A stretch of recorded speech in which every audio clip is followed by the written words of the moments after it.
Yetorozi angariona. Na janto tukwenda one Uganda one people. Nogu nauka tumuhereze chance. Na mutwara teso. Abateso bamwanga.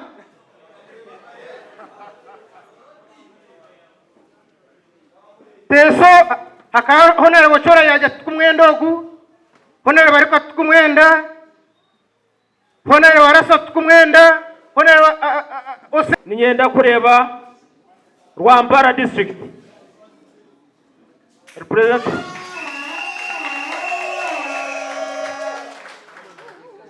abone bija kusiyesha abegambire omu consultative list engage. Mbarara state ndyaha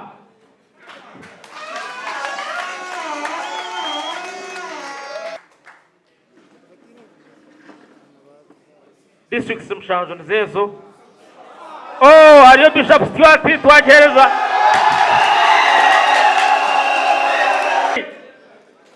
Ejeni Mbarara University sub district.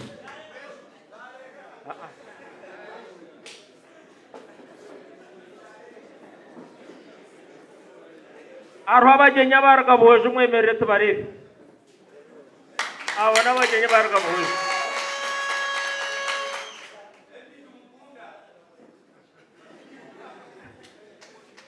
Harimo abagenya barwo mu district zindi mwemerere tubakira. Ntunga mo twabakira. Ntunga mo district Rai.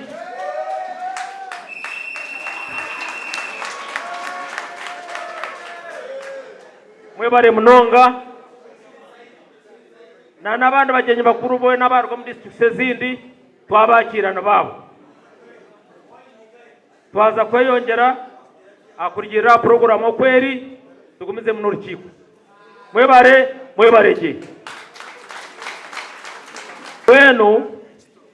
mwena nabakira omurimba state mugiro buteka ababino bwoba Uganda ne yitu nito twine mistake taro kujyankwaro abari mu Uganda ngune yabo bonka nito twine mistake mureke kutina tese twaragaha za kurumba shayi ako shayi tikine abarukwenda kutega nsanza kushangana nabo.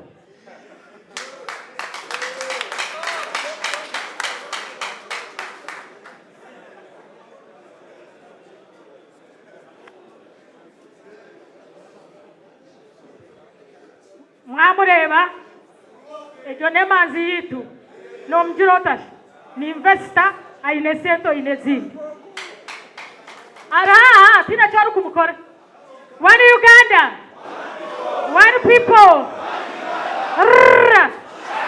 na nabanda hati ninjaho na lebokajinda kama homuzindaro ayete omugambi wo kubanza minu wairo bachi ya paso nechito atwatisize ni mchumanyi kale beno mwebare munonga yebaro mwambika tembeya bene okubaha nko kuturukutwaza Honorable Salama Musumba yaza kwija atugambire ahabwa kituru hanuya kandi na consultation egine yenki rero kwaraheze gumizamu turukuza kuro kugamba kwa bakuru turukwendera wekitini sawa Honorable Salama Musumba.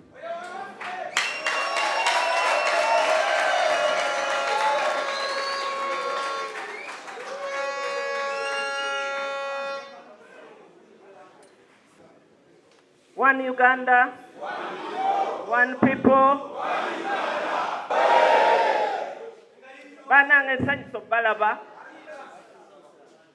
Nze Proscovia Salam Musumba, omwana omusoga.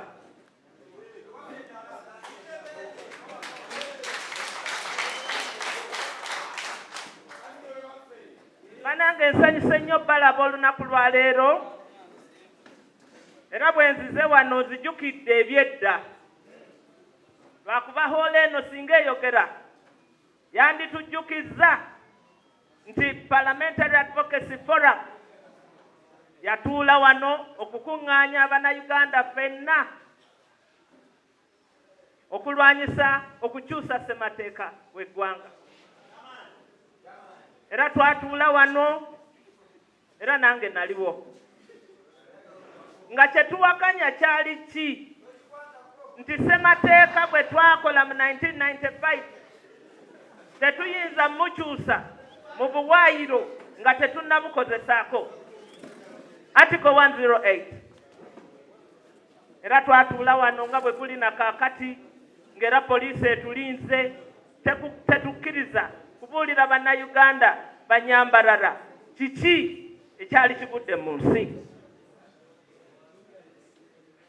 era mu hooli y'emu eno twakomawo nga tusazeewo okutandika ekibiina ky'obufuzi Forum for Democratic Change. Mu kiseera ekyo Dr. Besigye yali South Africa mu buwawanguse.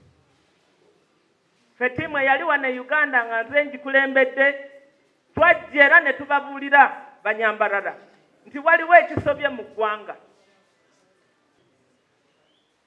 era abangi mu mmwe naye abasinga baafa bwe tutyo bwe twatandika Forum for Democratic Change. Olwaleero nina ensonyi okujja mu hooli y'emu eno okubagamba n'okubabikira nti ekibiina baakitubbako. Kya nnaku nnyo naye mbadde nina obuvunaanyizibwa nga nze yayimirira mu hooli eno emirundi egyo gyonna okujja okubabikira era tusala amagezi kubanga bye twanuyirira bye twayagala bikolebwe tebinnakolebwa kye twasuubira eggwanga lino okutambula tekinnatuukirira. Nsaba mutusonyiwe tetwali bagayaavu tetwagayaalirira kibiina ebyatukwako byali bingi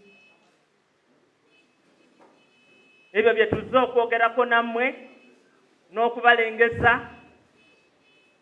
mutegeere kiki kye tuba tukola.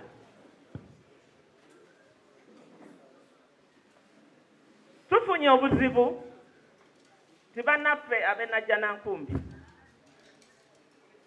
beerabira lwaki twateekawo ekibiina era ennaku ezo babadde batambulanga era batambula nammwe nga bajja bababuulira ti kaakati ekibiina kya Eastern Uganda nti fe aba Eastern Uganda nga nange mwendi omukisa ogw'okufuga eggwanga gutuuse. Ensonga si mbi naye omubala gwaffe gugamba nti one Uganda one people. Bannange mwagadde Forum for Democratic Change, mwagadde enkyukakyuka, mwagadde Uganda ekwate ekkuba ettuufu era mbeebaza nti omugendo ogwo mukyaguliko. Mbasaba mwekubireko mu ngalo. Ebyogerebwa ennaku zino bingi naye mmanyi nti muli bantu bakulu. Message yaffe Dr. Besigye ajja gituusa. Nze ndi musanyufu nnyo kuba nalimu abo abantu abaatumibwa ogende South Africa okomyawo Dr. Besigye.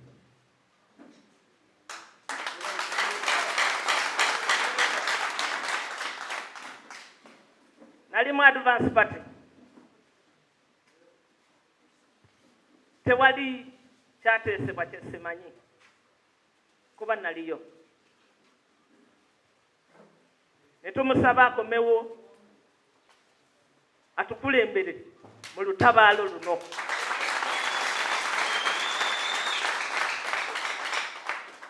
Meeting yaffe yasooka yali ku kyalo bakiyita Krugersdorp e South Africa. Twatuula mu lukiiko olwo abantu nga 2 nga tuvudde mu nsi yonna abaava America abaava Europe abaava e Uganda ffenna nga tutudde Krugersdorp ne tukkiriza nti ekibiina kye tutondawo tukiwe erinnya Forum for Democratic Change. Olwaleero bwe mpulira aboogera bye batamanyi mbeera n'obuvunaanyizibwa okujja okubabuulira ti salaamu oli yakulembera ekibiina kino okukituusa ku first delegates conference ye Salaamu ono ali wano olwaleero.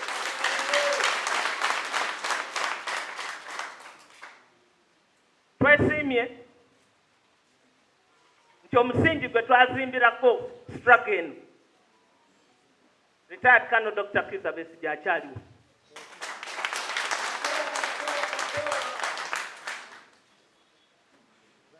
Era asiimye atuliidinge tujje eno tujumyeko nammwe tutegeeze eggwanga. Naye eggwanga lino olunaku lwaleero lyeraliikiriza nnyo n'okusinga bwe kyali ku ludda. Kuba byonna bye yatulengeza emyaka 25 emabega tubiraba kati. Nze mpise mu mbalala n'endaba bannange munyirira. Muli bulungi.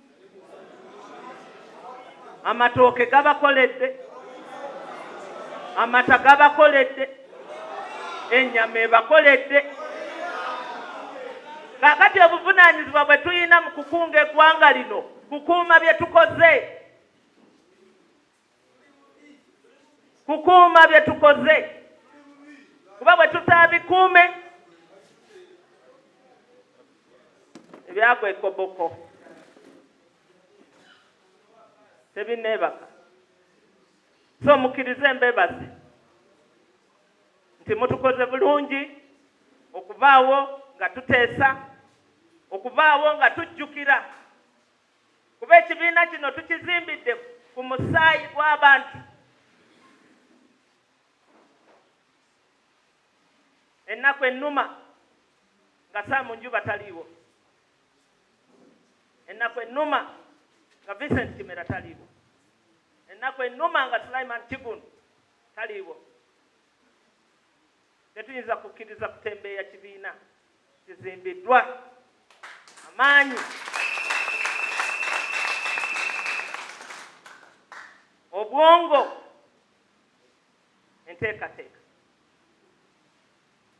Neesiimye okubeera wano nammwe munzikirize neebaze Imam bwe tutyo bwe tubadde waliwo kye nnimbye situka bakukubire mu ngalo kuba Imam tubadde naawe ozirayo ne Musaayi muto nu osanze twawoza embeera naye tiyagaasi yonna n'amasasi gonna n'obutwa bonna baabutegekera ffe. Twebaza Katonda okuba nga tukyaliwo nga tukyayogera. Nze mbazaamu buzza maanyi. Nsaba twongere okukola n'okwekuŋŋaanya n'okwetegeka bupya kuba Uganda needs democratic change today more than before. One Uganda, one people, beyanziza nnyo. Mumwonjeta a Good Friday nkashaba fagiza nti mbe ninye na mugenzi wanje nayegura omusharaba bene kunabire ngo yegwire father yatuza taza buri omwe ashabire cyarukwenda nashabira orutayayoru nahurira karyangira mube murekire ngaro nahurira karyangira kandi nkamugambira amazima mukama ntora abandi yebembire ne Dr. Besigye mukama yagira ati nkiyahwibare eryabire nirikira amaguzi gensi yone mukama ati cyandire yagira ngo orutayayoru aho Dr. aze kuraba abapolisi bijagumana barugaho naraba bene ebyo nejya utagira ubwo nyoncho ruhanga kingambire kandi ruhanga tabi wachura kandi yayigurira Dr. Twena nabayagira ki yatwigurira umusharaba wo gwegwire none ohurra doreba na ba marika bene hataho no turi katfire na Museveni na government ye abashiza baryahenjara ryo kubamarira ko kampa bene Dr. yebare nani abunandya motoka turukuyija nagambira abanyambara uti Dr. yagaruka twebembire mutagaruka kugire kimwayo kwasa kandi mwebare munonga tumanye bimuliyoni murabamu kandi twashemererwa okureba ngo mwagaruka ubwo doctor yaraba muyigura hati mutandikireho mobilization garike gireki yake mbene nabaninyanda mutandike na chairman wibanda aije hano agambeho umureba tutwine bwire umugambo nkabubiri yaheza kugamba atwanjurira abantu be yaine resolution inko kumwaboro kora salama musumba yatuyamba akamutkamwe bubiri nakagamba then nitwetwe ndijo wakashatu rero nitwayo juba rero abakuru nibagamba nitukurozi One Uganda, one people. Abagenyi bitabize rizoba bembirwe kano Dr. Kiza Besige netubakira mu region ya Ankore mwebare kwiza amazina ni banyeta Tweheyo Charles. Tweheyo Charles ninye chairman omusya oronzirwe hati ahabwe ehururu ya new reform kandi niza naba members abanyibanda nani mbashaba mwemberere timu yona najireta yibanda you stand up for recognition ibanda people ekintu cyafe ekintu kano Dr. Kiza Besige yabera ha front hariya nituza kutunga over 100 MPs. I'm telling you bano bakija mwena mukagenda mu parliament Besige ngaba kurembere temumureka tukwega yiri tebo kuru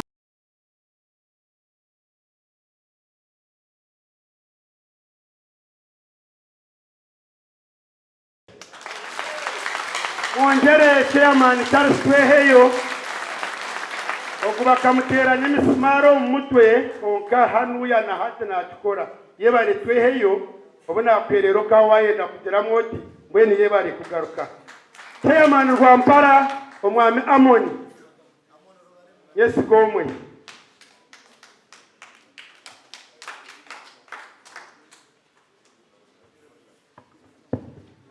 protocol observed. Basebana banyabo murire kurunje amazina Yesu Mwamonero Barema Nzarawa ya Karamurane Ngoma Kabura Town Council Rwampara District. Abanyarwampara anonymously twikiriza ngu administration ya najana ngundu itakrosing ikataho mu Rwampara and I believe there is. And as an activist, my president, people's president, nimanya mutwaraganisa kore kintu ntuchikora. Kureka abanyarwampara in the same way abuna stamis. Bakajya ngo buri yo kutera amaje mukama wanje ngatere konka ogaruke mu leadership kandi ozena baroti. Echam hero nandakwenda gamba bingi nani nshaba itoyita kuvuga na mikoro yitu yona naye kibina netari ye kibina twine timu yitu yamanye bikufomu ihangari yawe timu manye bikufomu ihangari yawe mwimuke mwerere niza gamba mazina ganyu numuyemanye Makumbi Beka Bright na no mucyara process enyonse abona owaka garamu mwebare munonga mukama abampero mchi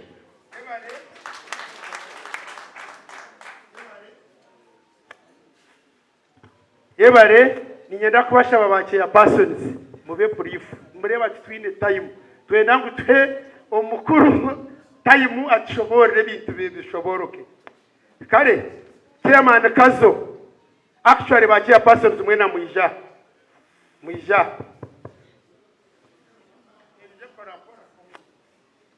One Uganda mazina nyondi arimwerenga gwegore azaniza nizwekera cyamanu wanje batabasa kubaho mwami gese kakuru ukurigerera ahabyarigire mu conference ya sitamire cyamanu kwizere yatwanzurira byakoze byatesibwe twasitamani twabigamba aho twakora consultation gufashanya kibasika twashaka kugira ngo tugende na new information ya biri karambasiri ngira hari proposal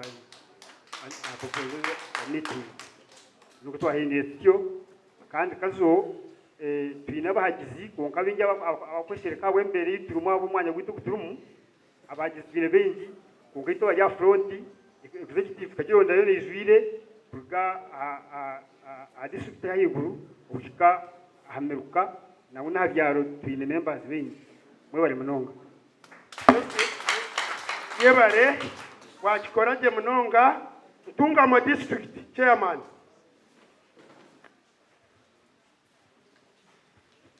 One Uganda, one people.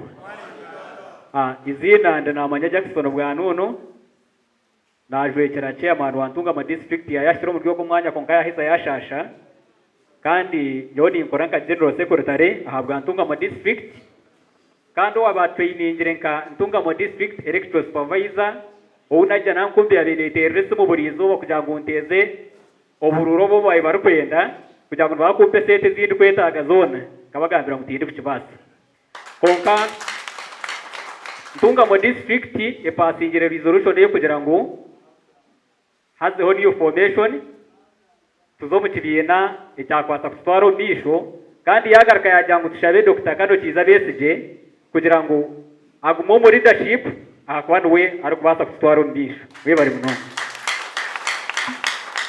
omukiza ari smart nebigambo biri smart ye bari muno bwenu Mbarara district one people one Uganda ra mbwenu obwire ni hano butwensi batuganira konka mbwenu obwire nubwanga bukanga kurokoka abo mgenyi witu mukuru Dr. Kiza Besije chairman waswabirirwa aha report z'abantu bakureta ezanjye tizitande nez'abandi bakureta ncumanyisa ngo hariho ikintu cyango icyo kushango mbantu tubakuvuza kibina tubakuvuza abantu bakuvuza ngo oboreta FDC oboreta kibina nkiza ko yebemberwa Dr. na hati nicyo cyubuzo icyo bari kwenda ngo tubagarurize rero tubagambire kucyankiza ko yebemberwa Dr. niyo answer Dr. Nkusima ubumanzi bwawe nicyo tugumireye ko tukokosa ibyora bire muntu bimanya twenda kuzo mu history nyekeriza nkwanjorre timu ya Rugamba district nayo itubasize kuba nturwana nayo konka turi ejeni timu ya Mbarara district yabaho yona ukwiryaho konka harimo ya persons ba constituency twine mu constituencies zibiri twine north na south ngo nishaba ba chairman ba constituencies muhereze mkono oguno Robert no chairman wa constituency ya south oria Posiano chairman wa constituency ya north oguno mukam constituency no warukuntwara nyowe ndi hariya umusenta rubinda antenyi mabari konke kibuzo nibenda kintu ekimwe oba wageta ntebe konka nebemberwa Dr. mwen twarga twine ansejo ebyasigara ntuza kubikora Dr. tine nyanya tuza kukora ngo kutwire ntukora ntukamamani mukama ryo muhozi witu mwebare munonga chairman Mbarara isingiro chairman akiriyo naisha konka office terho busha eine vice chairperson outuru kumanya owatankire struggle na hato ukini jo representing isingiro rero ba BCU BSU mubene mwete kanisa nje mu presenting nyakira abakumwena ngo kumwita kama wanje anyway kandi twena no habire haraba mu miyaga konkisingiro n'utumanya kuyene kandi ningarke nyuma nyanjura abantu banja binijanye bembire nkavashya pasoni atisingiro mwemeze twakire kama wetu kandi mustane kandi abisingiro batuma nkuwa kuba nogaruka ngo bakweshengereza baja ngunyize no misho ga guterera amazata we bari munonga umugambi witu w'izobere umugenyi witu mukuru Dr. na timu yawe yiwisha nayo na nabantu mwena abizaho izobere consultative meeting egi eyo kureba ngu twagarraho ubwebembezi bwitu amazina nibanyeta ayabazubwe Hirare kandi nindga yitendekere ryambara University of Science and Technology ninye chairman w'ekibina cha FDC aharimbara University of Science and Technology kandi ababire nibanyishukaho ijwero mbwiro bwahwireho bwenyimaho nkabandi guild presidential candidate kandi ninye nabire flag bearer w'ekibina cha FDC na nabagambireho ngu twaba turyaha tube tumanya ngu FDC eruho na nanye abana binja binkwebembera ha itendekere ryambara University of Science and Technology bizere nabambuja FDC kantura harye bicwe kabiri ebicwe kebyo shobore nibitambara bitu konko muri cyo cyone nshonga nkure yibabere babuza babire babuza FDC eyibar kumanya ne ya Dr. Kiza Besi mbwenu niyeroho nubwe bwebembezo buturoho Dr. icyo bakubuza nibenda kumanya ngu eminyeto Dr. niwo runo turwanirira Dr. wabo tar ha front line yitwe minyeto ningashaba mbara University of Science and Technology yitwe tuturoho watamiza ngo rya ha front line na nitwe ntuza kufuna hitwe mucara kandi kuba watugara mama mwe bari munonga abana kabarushapu ye bari bishi bakapibira cyakaruru kandi byo bya Uganda yes bakabwiwa bwenu masti brother master mwajihurira ye bari munonga PSU guild president isha niwagire ekiwagamba na presentation yanyu kandi mwankoraje muri yo numurafusya. Thank you very much for today. Permit me to endorse the protocol as per the past speakers. Amazina nibanyeta Ankunda Best Arnold mukuru wabeji ahabwa itendekero erya Bishop Stewart University. Nyenda kubanga bangura ahabwa kire kandi buri kintu cyona ntucumanya mbwenu nani nyenda kutwara umugishogu kubanza kwanjura timu yanje na bwanyuma mbase kugambira entande yitwinire ninza kutandika na former chairperson wa FDC chapter muri Bishop Stewart University Roland Amanya. You can stand up for recognition. Then nyowe the current chairperson wa FDC chapter in Bishop Stewart University. Nyine vice chairperson, you can stand up for recognition. And he is currently the Minister for Agriculture at Bishop Stewart University. Then ninja kwakira ba members ba secretary bahi mwena mwimukiro muri yecho Bishop Stewart University nimwe mbasa kwimuka for recognition. Nyenda kuba Hamza ngo ebe bintu buna twaheza kubumanya tukabyihaho Uganda neja kutunga president omurungi omukundwa kandi nowe Dr. Kiza Besigye aha bwarhanga nihanga jana we bari muno Dr. Ninzirangu norebo riyo nosika omuzire yaba nareba abana ibyasikire narebo gushidana enshonga riyo nazitereza Dr. Omutenyi witu mukuru nyikiriza kwanjurireho jubaje babantu aba bakwasize mwami katembeya akaba Anthony for ma flag bearer witu ahabwa Nosia division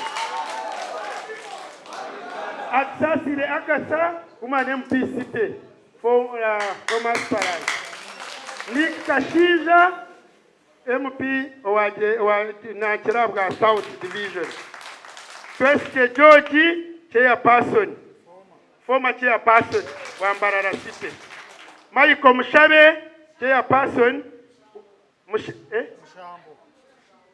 Michael Mushambo ahabwa chairperson North Division. Mutesi Zarika Nek yemerera bakwakira.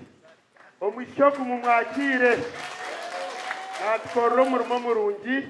Musime Vincent chairperson wa South Division. Farida Nangozi Umanilik chairperson niwe yakaba kwakira. Omukuru Aisro Denmark yatakizire yereza bakwakira. Mbwenu munyikirize nshabe omwami mwishuke honorable mwishuke kandi orukora nka treasurer w'itati umwakire n'engaro mpango.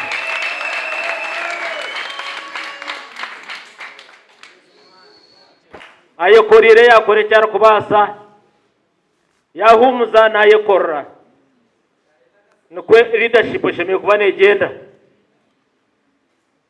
n'abanyenda kwemereza akakiko kambara site akaronzerwe mwemerere mbarara site nababo mwabareba so omwizina ry'abanyambara site sebo Dr. Kano Kiza Besije twenda kusima mukama yebare kurinda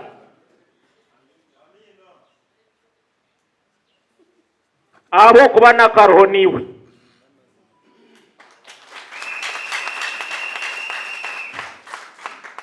Uganda bagirire bagirya abantu babafura boro enambe mpango negenda neshabira konka karoho niwe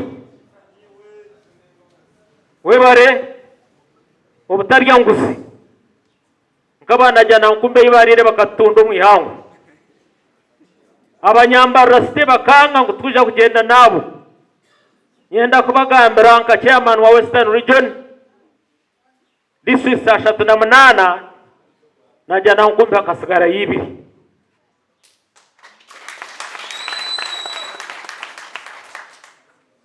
mbweni kitwe mbara site abanyambara bakushaba ngwayitwahika mutwikirize tukore kindi kibina which is the new formation kandi nabakushaba hangaya bakurinze uze na box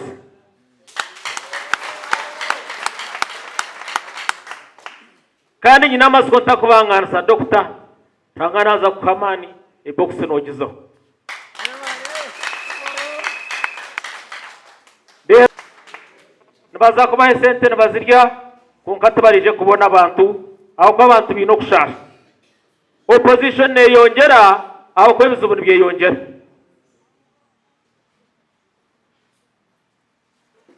narebaho banywana banje bamwe nanye kambanjure umwami Makumbi yemerera nanye ngaruke kwanjure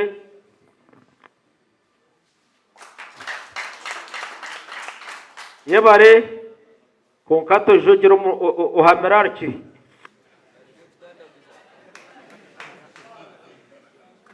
omwami Bright ubwo nawo no kurwanisa empinduka yemerera bagaruke bakurebe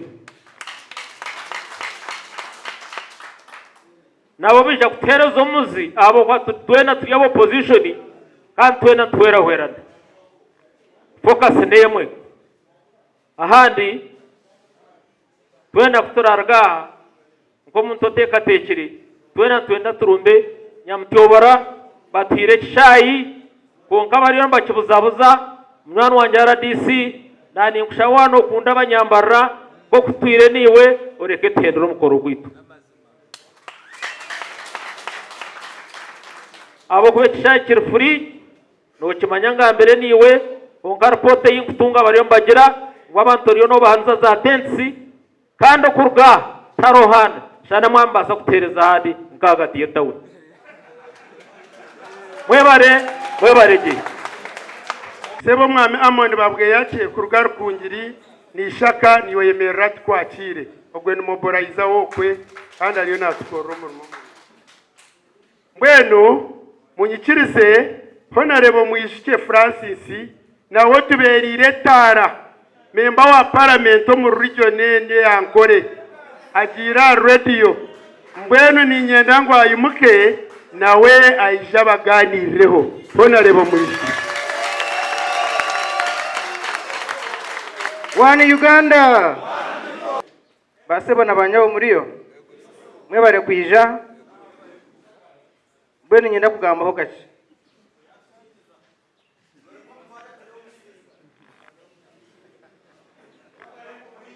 Niyena kutandika ndukusima abantu bakuraba. Honorable Sara Musumba. Ambassador Birugwa, Honorable Kajinda hamwe na Makoa Samuel. Abatembe yabagire naja nankumbi abo political abatembe by'ubutegeki. Abagire naja nankumbi kuba resere sente abakuru bayanga kugera nabo mbaterengaro zamani. Kandi sente za Museveni ninkezo mufumu waziriya nizigamba bwene kubazirire cyatuyamba ako kwa tukaba tumanutupanga na bapangurira bwene zayoreka twamanya bazahanga hari twazahanga hari atwaza kutambura kurungi hati ihanga ryo rumanya abo kwagire mpinduka nabatakwenda mpinduka ihanga nirikora ki niribamanya buri umwe nakimanya ngo abanaje nankumbi nabandiya nabo nabahi abo kubana barya nabo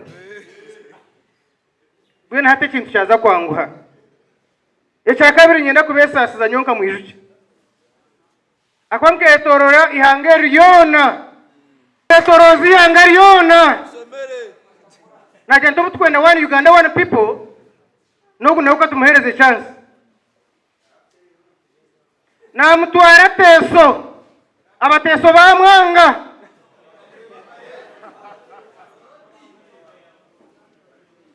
teso haka honera bochora yaje tukumwendogu honera bariko tukumwenda honera warasa tukumwenda honera oseke bona ba MPs okupa baje ngo umuntu w'umwareta no witkunu ntumanya konka no mutembe wabyo butegeki bamwanga mweni juko nabire ndiyaho nahura rya radio nagira ngo itwe nitwanga bateso tukakutwara teso ryo wateso bakwanga icyo tubona twakwazira ihanga ryona tubangire ryari twamango kizubunuwe ngo muntu konka abantu binesho mbenu icyo nanyine kusigamba mu tusasire konka nyenda kwendera aba bishop siwati nimba sima ni mumwe bari Dr. abantu ba bishop siwati binamani minji munonga kandi kuba bine mikoro mbashikaho mbahajira kana nyebuheje nanyine yorutaro nabankwasa turwana hamwe nambwena abasirikare bayine barwana buheje abinji bakabari aba bishop siwati aba master of course ba obiz banje ngashomera masi yabo nabanje aho dingu bagamba abo mbareke abo nabitu nabarwani nyenda kubahereza ubutumwa ku rwo mu parliament members ba parliament ashatu nomwe aba FDC abanaje nankumbi bineho batano bonka emikoro yabo tuyonogire aba national council hariho bashatu babiri umwe batano abandi bachiyo nibareba nambona ko barebe cyaba mbarira turagaka kutambura numushanga tubine bona abo kuba abembezi mbabanza baranze kureba ikintu kitoranke konka asigara bo bintu batano bonka so twenda kubasima abo kwisha twenda kubasima abo kugira amani twenda kubasima abo butatina tinisubwa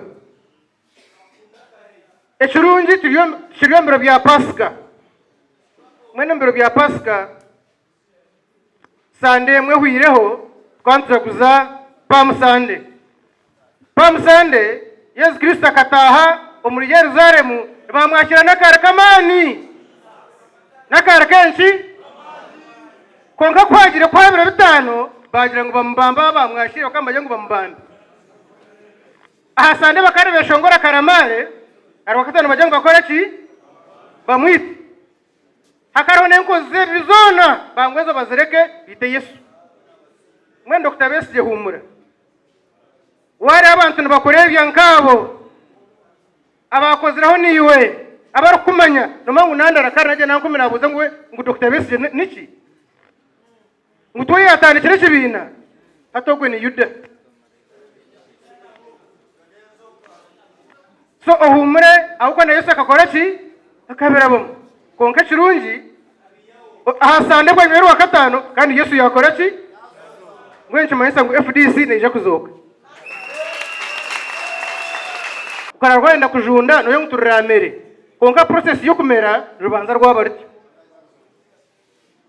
nabwo echo nyonko muntu ninkimanya kandi nyina mani go kumanya ngo ubutuyihire mbariya bayuda bakazahara baju itwa basigire hati twaza kumanyana echo murashara mu gutukore chikore no mutuma gumwe neshuru ngituye aba nup naba DP abasigiro naba UPC abasigiro naba tinevi na byote chikonga bakwene empinduka twatanise tubanze twindure mbera yihanga sakagire mbyo mbyakaruru twe twindure mbera yihanga okaruru mwene tuzumurkaye twe twishirizangane sakagire muri karuru twe twaza kuzumukaruka kusheki sakagire mu karuru tumenye ngo muhanda kuzayo twagutereza izobe nandi ha TV mbanze mutugambire muza kwesimba kibinaki okwe twakashiriyo katubanze stereze de twaheza kutereza twesimbe ko ngatu yomuruga baza kugamba nyiraza kunyambitwe bara kutereza namushange hateje bugwa bwaza mutgoreki abantu bakaba bari mu kampu. But the formation of FDC free us from the camp. I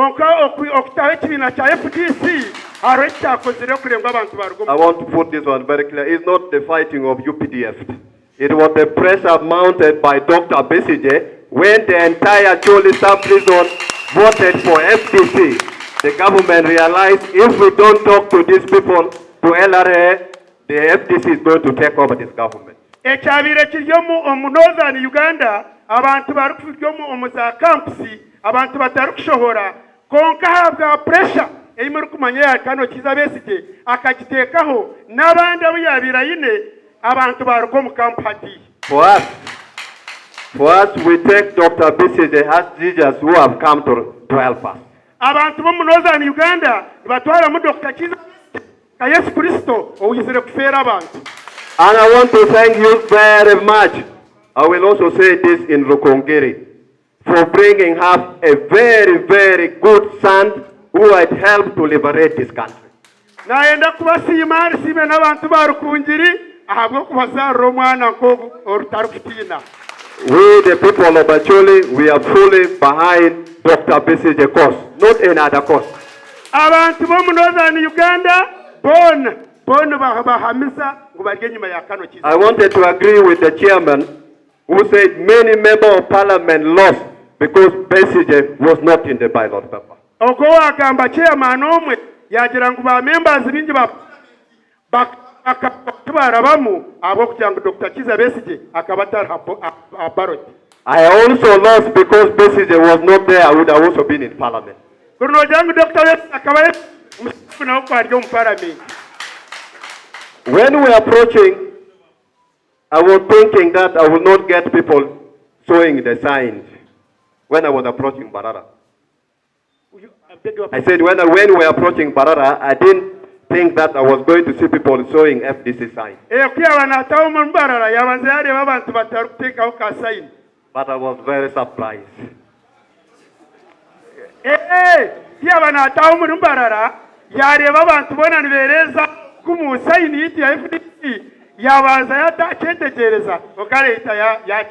Because they always lied that when you go to Western Uganda, you only see NRM sign, not FDC.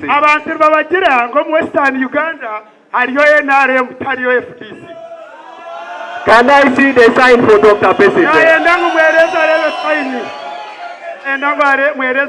I want to thank Honorable Mejuke naenda kusima honorable Mwisike. I know Ankoles has only sent this election, they have only sent Mijoke to parliament. Nachimanya ngo parliament hati ya tamweji parliament hari honorable Mwisike wenka kurga Ankole. But he is fighting for the entire Ankoles Africa. Kandi ariyo narwanira abantu bona ba Ankole nubwo ari yomwe konka ariyo narwana. Finally, ecyamuheru I want people to be flexible. Nayenda ngo abantu murebe ngo mwagezaho mwagumana mureba ngo because what we are dealing in politics. Kureba ekiteka kimwe tatindu kurugaho hayize kindo kareba nkikora iyo gumize mugende neke. Even in war there are commanders.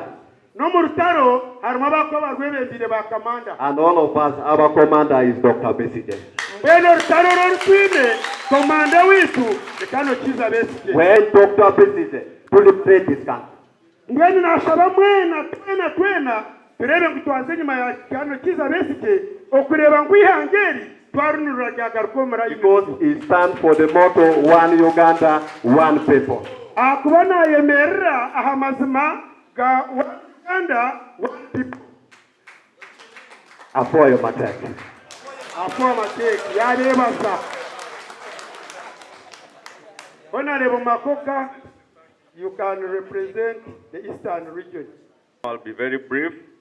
My name is Samuel Makoha, and I am the Secretary for International Relations of FDC Katonga. Those people in Naja Nankumbi said that their stronghold is Eastern Uganda. But in Eastern Uganda, even in Teso, they are not there. Their stronghold is the headquarters. And that headquarters, with time, we shall take it away from them. Our mission as FDC Katonga, with permission from the leadership, is to do three things. Tugenda kukola ebintu bisatu. Ekisooka simanyire bagamba mu Luganda to disrupt okutawanya okwonoona, to dismantle okudismantlinga bakiyita batya okusaanyaawo, and to defeat okuwangula a system ya Museveni yonna.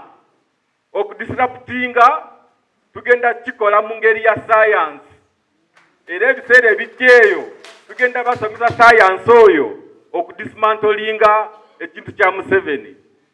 Kati okudefeatinga Museveni, okudefeatinga system ye, sinti lwakuba tujja kuba tuwambye obuyinza, kati naffe tugenda mu buyinza okukola ebintu bya Museveni byakola. Okudefeatinga system ye, tugenda kubanga defeatinga Musevenism yokuba esente y'omuntu w'omusolo. Musevenism yokuba obululu.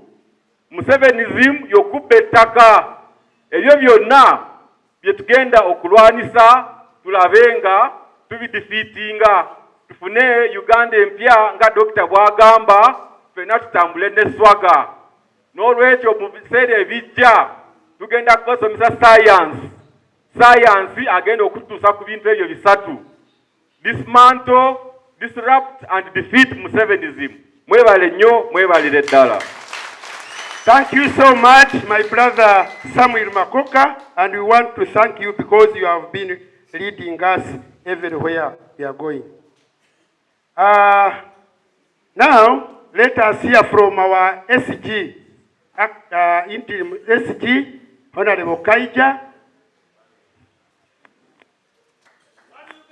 One Uganda, one people, way.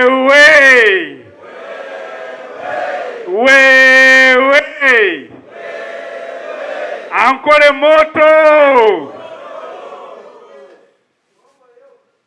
Abantu bitu bankole amazina ganyi ni Harold Kaija. Aha nyina wo mukuru wanje Imama Kumpi. Twakwakira.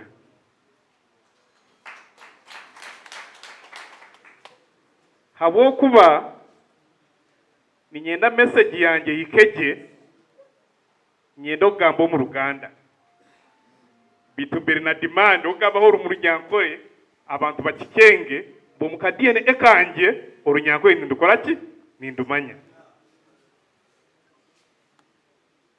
Abantu bankole twagala okubeebaza ennyo ennyo ennyo ennyo.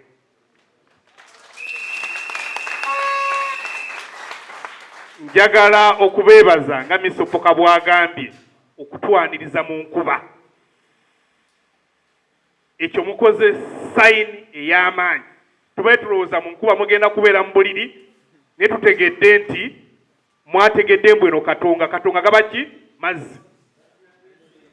Era tuizo bategeeza ffe tubeera katonga. Omukisa gwe tulina tulaba ku Museveni ku majja ne tumulaba olw'eggulu. Ogwo omukisa tukola ki? Omusajja akooye mbwe ennaku zino akola okuva ku ssaawa 4 paka ssaawa 11 naddayo neyebaga. Kakati tuli ku budde obutuufu. Naye njagala okusooka okwebaza abakulembeze baffe. Chairman Katembeya, Chairman wa Kyame, Honorable Kajinda, Honorable Mwijuche, Omukyala Farida. Kubawe bankwasa omulimu ogw'okuteekateeka ruutu zino, programu zino. Omulimu ogwo ne tugukwasa abakulembeze ebitundu. Kubanga olutalo katuno tuliko twagala okukuba nga Sambu abagambe Makoha enkuba empya. Kubanga lwe tubadde mu lutalo ng'abantu balowooza balwanirira dokita oba balina gwe bakola ki kubalwanirira. Era programu eno njagala okubategeeza Dr. Besigye oba ffe ab'oku ssenta tetuweerezaayo wadde ekikumi ekimu. Bano ne bagamba mbu Abanyankole bagenda kweteekateeka bapangise wano basabe rediyo basebe tugenda okuba ki okuba laale ffe omulimu gwaffe gujja kukola ki kwogera Abanyankole ekyo njagala kibakubira ki mu ngalo lwakuba sobola kuba mu ngalo mu muzinkubire. Bwe twafuluma Najjanankumbi Chairman waffe Birigwa ng'abuuse fensi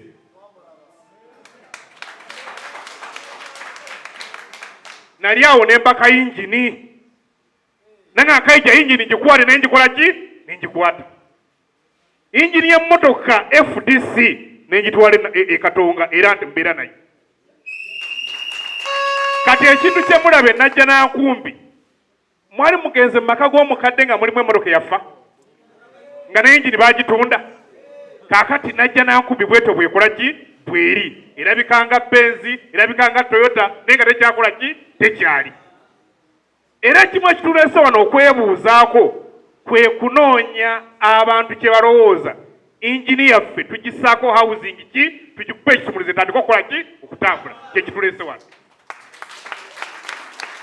Era njagala bategeeza twakatambula kati wano wakubiri. Twasooka wano wakusatu twasooka mu kibayita Kampala Metropolitan etwala Kampala Wakiso Mukono ne tutula Ekira. Bwe twali Ekira Honorable Ssemujju nga yateekateekedde ne batutegeeza nti baagala kibiina kipya. Bwe twavudde awo omukyalo oyo omujaasi waffe genero waffe Salaamu Musumba n'atusaza Kiyira ng'enkya Yesu lwazuukira twabadde Busoga ndowooza mwabikoze eki mwabirabye. Abasoga ne bakoba nti bbe aye tetwenda musada kweta nandala ne power aye tetwenda kuba bonaku. Nze nenkola ki nempandika ngera obwedda munda bwenjira bwempandiika obwedda n'abanyewa twayanga nempandika ingaha nempandika byonna byonna nga bitegeeza ekigambo ki kimu nti bbe tuganye twenda kibiina ki kirala. Naye Abanyankole gyabagambako ekigambo kimu. Eri gye tuli e Buganda abantu balowooza mwabaleetera omuswiba mwabaleetera ki ekizibu. Mukimanyi buli atumye alowooza Abanyankole mwaleeta ki ekizibu. Uganda eno gye tutambudde Abazungu bajjamo ne batugatta ensi 17 bazifuula ensi ki emu. Obote n'Amini bo ne bakola omulimu ogw'okuzimba ensi eyo ne bagiwa amalwaliro ne bagiwa amasomero ne bagiwa enguudo n'ebirala ki byonna. Omwana yava Embarara gwe bayita Yoweri Kaguta Museveni tibuhabulwa atawabula n'ajja n'akola emirimu ebiri. Ogwasooka gweko okumenyaamenya ebintu byonna Obote n'Amini bye bakola ki bye bateekawo. Enguudo nfu, amalwaliro Obote ge yatuzimbya tegaliiwo, Amini byonna bye yatukola byonna bikoze ki abigyewo. Kati omulimu gwaffe omunene okusooka tulina okumuggyako.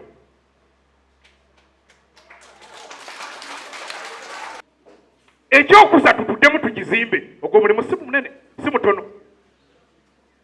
Era mbadde mbasaba abantu bankole ku luno abaalo okwejjako ekikolimo bannayuganda kye bataddeko mubeere ku front. Mubeere wa? Basaba mubeere at the center of things. Tugende Bushenyi, baba Bushenyi bamanyi nnyo ebintu ebyo, bamanyi okugoba gavumenti, abo mbategeera nnyo. Ab'Embarara simanyi bamanyi okugoba gavumenti. Kubanga kiswaza ngu n'agambye nti mwankole yonna omuntu yenna agamba ku Mwai Museveni nti otubbye nnyo, otusoso, otukoze otya, ali ki? Omu. So n'olwaleero nti omulimu gwe tulina ekibiina kye tuzimba, twagala kuzimba ekibiina nga kipya, nga kyankuba mpya, nga kigenda okusobola okukola ki? Emirimu ki? Esatu. Okuddamu okuzimba Uganda emu tetugase okugizimba naye ng'esoose kusiibula Mwami Museveni. Njagala okubeebaza ennyo kuba message yaffe esinga obukulu katumuyita leader. Tumuyita tutya? Kubanga ekigambo President Mwai Museveni yakitta. Dr. Besigye tumuyita leader. Leader ki? Kubanga leader mugende mukebe, leader aba wanjawulo. Bw'omuyita president oba mufaanaganyiza ki? Amini yagambanga the president of Uganda of Kenya.